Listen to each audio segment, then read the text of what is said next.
Hello, I'm Mrs. Young. I am your principal, and I can't wait for you to be here at kindergarten. Some of you might be feeling a little bit nervous, so I thought I would introduce myself so you know who I am and read you a cool story about coming back to kindergarten.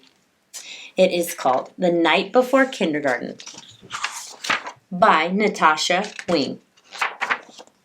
'Twas the night before kindergarten. As they prepared, kids were excited and a little bit scared. They tossed and they turned about in their beds while visions of school supplies danced in their heads. Erasers and crayons and pencils galore were stuffed in their backpacks and set by the door. Outfits were hung in the closets with care, knowing that kindergarten would soon be there. In the morning it came, school started today. Would the teacher be nice? Would they still get to play? Faces were washed and teeth were brushed white. Kids posed for pictures with eyes sparkling bright.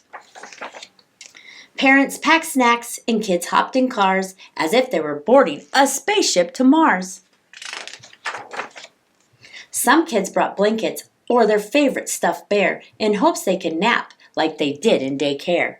Their parents explained, "You're big kids now, let us hold your bears and blankies for now."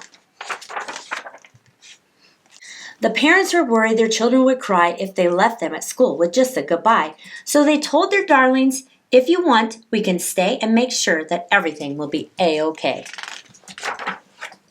The teacher then greeted each one with a smile and invited the students to stay for a while.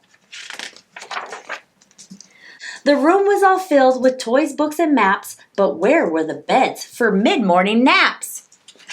There's no naps in kindergarten. They colored and painted and played Simon Says, then tumbled and skipped and stood on their heads. They sang silly songs from beginning to end. Within just a minute, each kid had a friend. The children were happy. They loved Miss Sunrise. It was she who was in for a giant surprise. When what to her wondering eyes should appear but sad moms and dads who were holding back tears. Their noses so sniffly, their eyes red and wet. This was the saddest goodbye Miss Sunrise had seen yet. She gathered the grown-ups on the magical rug, then sent them away after one final hug. The children all waved from the door of the school. "Don't cry, Mom and Dad. Kindergarten is cool." We can't wait to see you on your first day of school. Bye!